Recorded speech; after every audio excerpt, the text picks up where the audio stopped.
Hola, buenas tardes. Nosotros somos el equipo sobre el tema del aborto. El equipo está conformado por Mónica Caro, Natalia López, Carla Pérez, Joshua Peña, Nicolás Prieto, Manuel Salcedo, Jonathan Tapia y Nayeli Tejeda. Comenzaremos hablando un poco sobre la definición. Se conocen dos tipos de aborto. El primero sería el inducido, el cual se va a realizar antes de la semana 20 de gestación. Este va a ser decisión voluntaria de la mujer embarazada. Puede ser por dos métodos: medicamentos o mediante un procedimiento quirúrgico, por ejemplo, el legrado uterino. Cualquiera de los dos métodos se va a requerir lo que es una supervisión médica, ya que la vida de la madre es la que está en riesgo. El segundo sería el espontáneo, el cual va a ocurrir antes de las 20 semanas de gestación, generalmente en el primer trimestre. La principal causa sería una anomalía cromosómica. Como ya sabemos, el cuerpo humano tiene la capacidad de que si el producto viene con alguna anomalía en sus genes, lo va a eliminar. Pero pues ahí es donde ocurre el aborto. Algunos de los síntomas principales será el sangrado vaginal, dolor abdominal frecuente, también se pueden encontrar lo que son expulsión de tejidos, y de igual manera se va a requerir lo que es una evaluación médica para saber si la mujer embarazada necesita apoyo. Un tema muy importante en la sociedad es sobre si el aborto es seguro o inseguro. Hay que recordar que para realizarse se van a utilizar ya sean medicamentos o algún procedimiento quirúrgico como lo es la aspiración manual endouterina. Cualquiera de estos dos procedimientos va a tener un riesgo en la vida de la madre. Por lo tanto, este es un componente esencial en la salud sexual y reproductiva. La OMS durante varios años ha abogado por fomentar el aborto con lo que son los medicamentos, ya que se ha llegado a considerar que este va a tener un menor nivel de riesgo para la madre. Cuando se habla de un aborto inseguro es cuando se va a asociar a la falta de acceso a servicios. Como sabemos, el aborto no es legal en todo el mundo.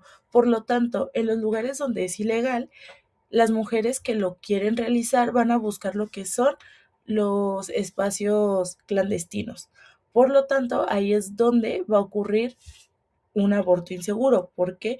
Porque el personal normalmente no va a estar capacitado para realizarlo.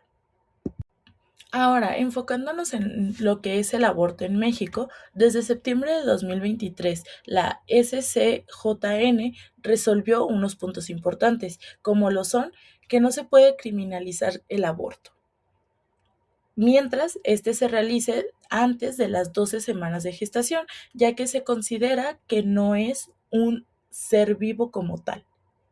En instituciones federales de la salud como lo son IMSS, ISSSTE y Pemex. Estos van a estar incluidos para proteger a las mujeres y personas gestantes. Y obviamente pues la decisión debería de ser obligatoria a nivel federal. Esto se ha buscado para poder disminuir lo que son los niveles altos que se encuentran sobre las muertes maternas gracias a lo que es los abortos inseguros que se realizan en lugares clandestinos. Ahora hablando sobre la relación de la salud pública con el aborto, vamos a tener cuatro puntos importantes. El primero sería la seguridad y eficacia. Esta no simplemente va a ser hacia la madre, sino también hacia el feto, ya que se busca tener un procedimiento con seguridad para que la madre siempre, aunque se escuche feo, se va a pretender que la vida de la madre siempre esté en primer lugar, ya que es la que puede dar más vida adelante. El segundo punto sería la reducción de mortalidad materna. Como les había mencionado, pues siempre se va a tener de prioridad lo que es a la madre, ya que esta es la que puede volver a tener un bebé en un futuro. Por lo tanto, es donde se busca tener lo que son un aborto con personal capacitado, higiénico y de manera legal. El tercer punto sería lo que es la justicia social y equidad. Aquí no solo vamos a hablar por parte de la madre, sino que también entra lo que es el feto o el bebé, ya que si éste llega a nacer por que el aborto no se realizó gracias a que este no es legal o por alguna otra circunstancia, pues en muchas ocasiones estos niños van a crecer en condiciones no tan favorables como se pretende que se llegue a vivir. Y también por parte de la madre, pues sería el estar violando algunos de sus derechos, ya que aquí es donde metemos el cuarto punto, que es derechos sexuales y reproductivos. La mujer tiene como derecho elegir si quiere o no ser madre en algún futuro o en el mismo momento donde se entera que está embarazada. Para entrar de lleno en la materia legal, debemos de empezar analizando lo que es el marco constitucional y los derechos humanos, que estos son los cimientos de todo este tema en México. En esta sección vamos a desglosar tres conceptos que la Suprema Corte ha definido como vitales. El primero es el escudo, el cual se basa en el artículo cuarto constitucional. El segundo es el alcance, que en este se definen los derechos sexuales y reproductivos como una nueva forma de libertad. Y finalmente el núcleo, el cual está centrado en el libre desarrollo de la personalidad. Estos tres elementos trabajan en conjunto para proteger la autonomía de cada individuo.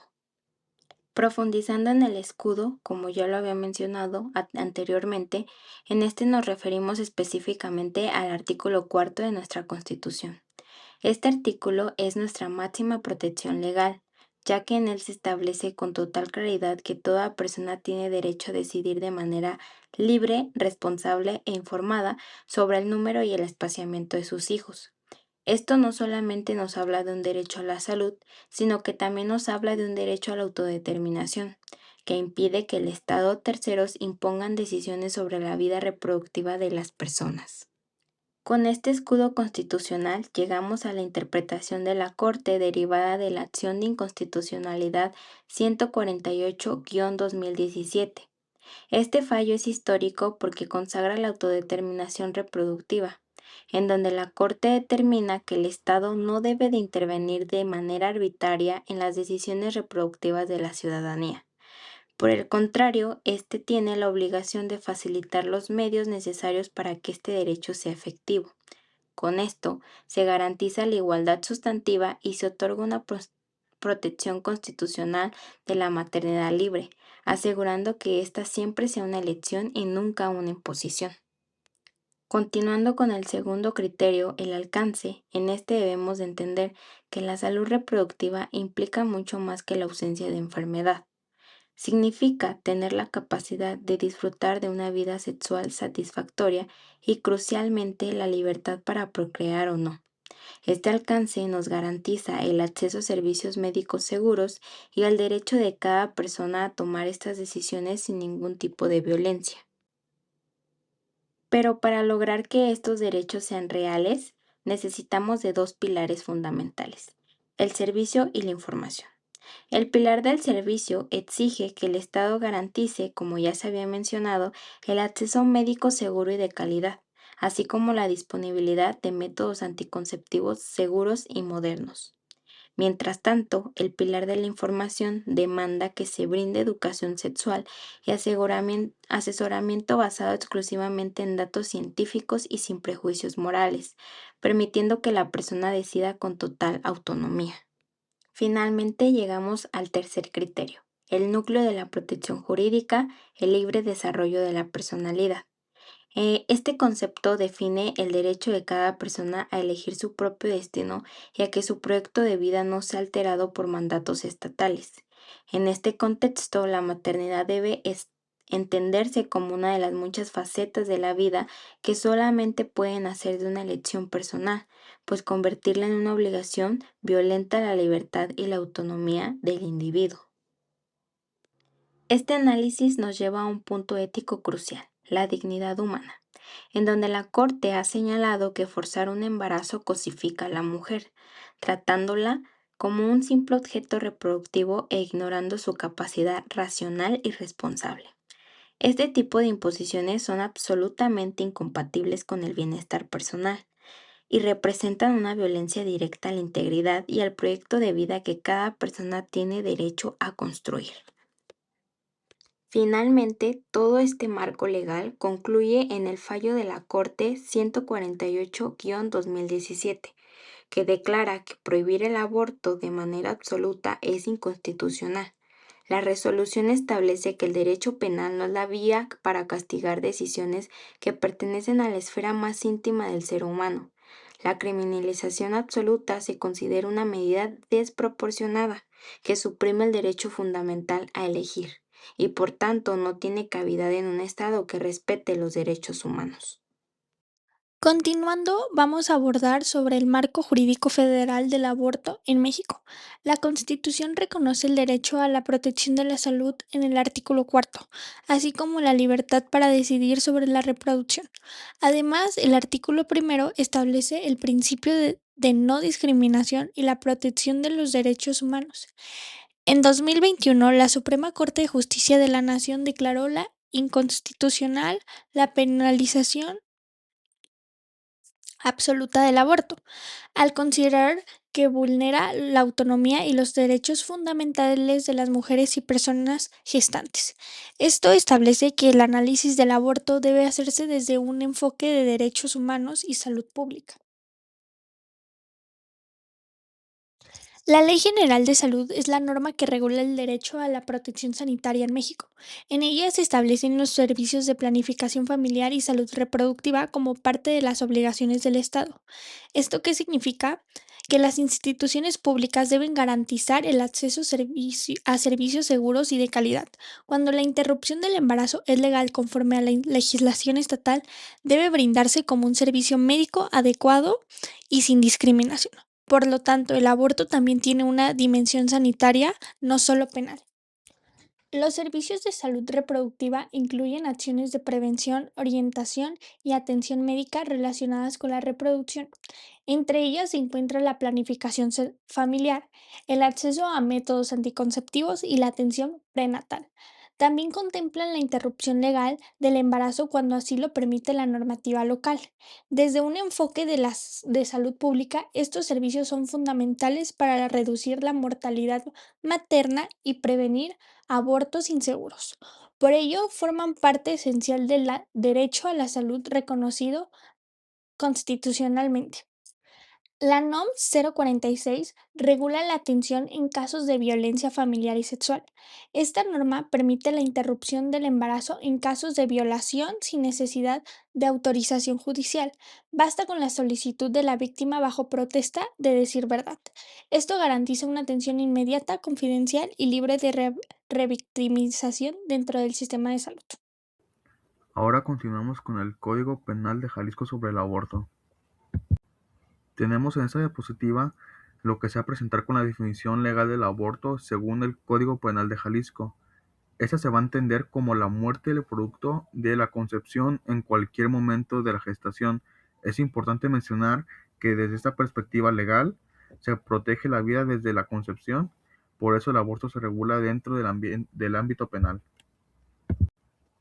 Continuando con las sanciones establecidas, tenemos que en cuanto a las sanciones, la ley va a establecer las diferentes penas dependiendo del caso.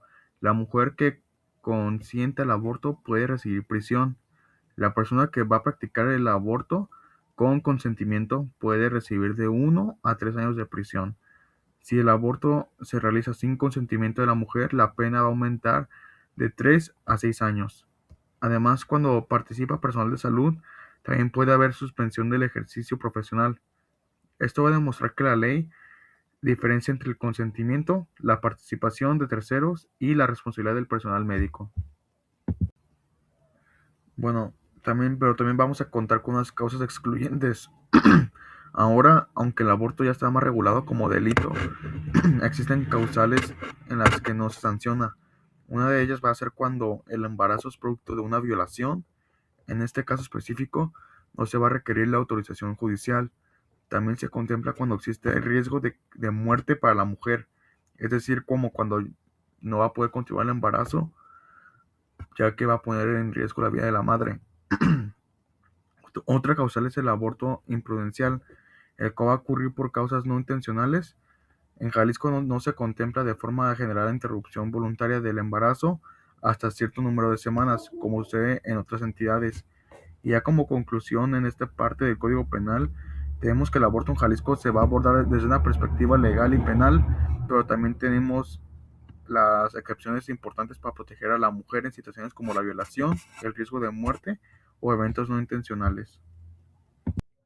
Ahora continuaremos con la parte de la responsabilidad médica, comenzando por la responsabilidad civil por mala praxis. Esta responsabilidad civil médica surge cuando el profesional de la salud, por acción u omisión, causa un daño al paciente durante o después de un procedimiento de interrupción de embarazo. Esto es fundamentado legalmente por los artículos 1910 a 1934 del Código Civil Federal y del Código Civil para el Estado de Jalisco. Este cuenta con elementos constitutivos que son la conducta antijurídica del médico, daño efectivo al paciente, nexo causal entre ambos, culpa o negligencia probada. Después nos encontramos al daño moral, que aplica cuando hay un trato degradante durante la atención, violación del secreto profesional, negativa injustificada de servicios y secuelas psicológicas por negligencia. ¿Y esto cómo se repara? Puede ser mediante una indemnización fijada por el juez, una rehabilitación psicológica, disculpa pública si procede, y acciones ante la CONAMED y la CNDH. Por último está la objeción de conciencia, que tiene ciertas condiciones, que es que tiene que ser por escrito y de forma previa, no aplica en urgencias, no puede ser colectiva y se debe garantizar atención. Los limitantes que tiene es de que no puede obstaculizar el aborto legal y una responsabilidad disciplinaria por uso indebido. Esto es fundamentado por el artículo 24 constitucional, el de la libertad de conciencia, y el artículo 10 bis de la Ley General de Salud. Ahora continuaremos a hablar acerca de la bioética en el tema del aborto y lo abordaremos desde 4 puntos. Comenzamos hablando acerca de la autonomía de la persona. Esto implica que toda persona tiene derecho a decidir sobre su propio cuerpo y su proyecto de vida. El consentimiento informado es fundamental ya que la paciente debe conocer riesgos, alternativas y consecuencias. Desde el punto de vista legal, el debate surge cuando el Estado interviene limitando o permitiendo esa decisión. Aquí se confrontan la libertad individual y la regulación jurídica. Pasamos después con la beneficencia, la cual obliga al personal de la salud a actuar buscando el mayor beneficio para la paciente. En el aborto, esto implica proteger tanto su salud física como mental. Cuando el procedimiento es legal y regulado, puede realizarse en condiciones seguras, reduciendo complicaciones y mortalidad. Desde esta perspectiva, permitir el acceso médico puede considerarse una forma de proteger la salud pública. La no maleficencia indica un principio que nos dice que no se debe de causar daño. Cuando el aborto es restringido, pueden aumentar los procedimientos clandestinos, lo que eleva riesgos médicos graves. Sin embargo, también existe un debate ético sobre el posible daño al embrión o feto, lo que genera un conflicto moral. La bioética analiza cómo minimizar el daño en un contexto complejo. Por último, la justicia se refiere a garantizar igualdad en el acceso a servicios de salud, ya que las leyes restrictivas suelen afectar más a mujeres en situaciones vulnerables que no pueden acceder a servicios privados o viajar a lugares donde el aborto es legal. Desde la bioética se analiza si las leyes promueven equidad o generan desigualdad en el acceso a la atención médica. Bueno, ahora en mi caso me toca hablar del impacto sanitario. El aborto inseguro ocurre cuando el procedimiento se realiza sin condiciones médicas adecuadas o por personal no capacitado. En estos casos, las mujeres están expuestas a múltiples riesgos porque no hay control de higiene, técnicas adecuadas ni seguimiento médico. En México este problema sigue siendo relevante, ya que una proporción importante de las mujeres maternas está relacionada con complicaciones por aborto inseguro, lo que convierte en un problema de salud pública. Pues como verán, en México el aborto representa aproximadamente entre el 8 y el 9% de las muertes maternas. Las complicaciones del aborto inseguro pueden ser muy graves. Entre las más comunes están las hemorragias intensas que pueden causar un choque y poner en riesgo la vida. También se presentan infecciones que en algunos casos pueden progresar a sepsis, una condición potencialmente mortal. Otra complicación es la perforación del útero, así como daños a órganos internos como en el intestino o en vejiga. Además, puede haber infertilidad como consecuencia de las infecciones o de las lesiones en el aparato reproductor. El aborto inseguro tiene una relación directa con la mortalidad materna en México, sin duda. Actualmente representa, como ya mencioné, pues alrededor del 8.8% de las muertes maternas registradas. Lo importante es que estas muertes son consideradas prevenibles, ya que ocurre principalmente por falta de acceso a atención médica segura y oportuna. Cuando el aborto se realiza en condiciones seguras, el riesgo de muerte es muy bajo, pero en condiciones inseguras aumenta considerablemente. Es decir, en conclusión, el aborto inseguro es un problema de salud pública importante porque puede generar complicaciones graves e incluso la muerte. Sin embargo, pues estas consecuencias son prevenibles, como ya mencioné, si existe acceso a servicios de salud seguros y atención médica adecuada. Por ello, la evidencia muestra que garantizar una atención médica segura es clave para reducir la mortalidad materna y proteger la salud de las mujeres. Bueno, yo les voy a hablar sobre las resoluciones, qué tipos de comisiones hay para en este caso y si una denuncia puede aplicar o no puede aplicar. Bueno, tenemos la CONAMED, que es la Comisión Nacional de Arbitraje Médico. Este es un órgano que interviene cuando existen quejas por presunta mala práctica médica. Si una mujer considera que hubo un trato inadecuado o una mala práctica, esta puede presentar una queja ante esta comisión y esta va a actuar sobre asesoría y conciliación. Esta no va a imponer sanciones penales, pero pues puede emitir recomendaciones o dictámenes. Y pues esto nos va a garantizar el derecho a una atención médica segura y de calidad. Después tenemos la Comisión Estatal de Derechos Humanos, que esta va a intervenir cuando se vulneran pues en sí los derechos humanos. A esta va a actuar en casos de que hubo una negativa de acceso al aborto legal, violencia obstétrica o una falta de información o ya sea un trato discriminatorio. Pues esta va a emitir recomendaciones a instituciones públicas y también va a emitir informes sobre violaciones sistemáticas. Y pues en sí, esta comisión va a proteger pues los derechos que son los de la salud, la autonomía reproductiva y la no discriminación. ¿Y una denuncia penal puede aplicar en estos casos? Sí, sí puede aplicar y puede realizar una denuncia ante la Fiscalía del Estado de Jalisco y esta va a proceder cuando se realice un aborto fuera del marco legal, se practique sin consentimiento de la mujer o existe violencia o también cuando hay una mala práctica médica grave. Y pues desde el 2024 el aborto voluntario hasta las 12 semanas ya no es delito en Jalisco. Y pues en conclusión, pues el aborto en Jalisco tiene implicaciones legales, bioéticas y sanitarias. Y pues las instituciones como la CONAMED o la CDH son pues mecanismos de protección cuando existen este tipo de violaciones y pues esto va a reducir la mortalidad y complicaciones cuando se realice un aborto porque ya es de manera segura. Y pues este debe abordarse con enfoque de derechos humanos, salud pública y perspectiva de género.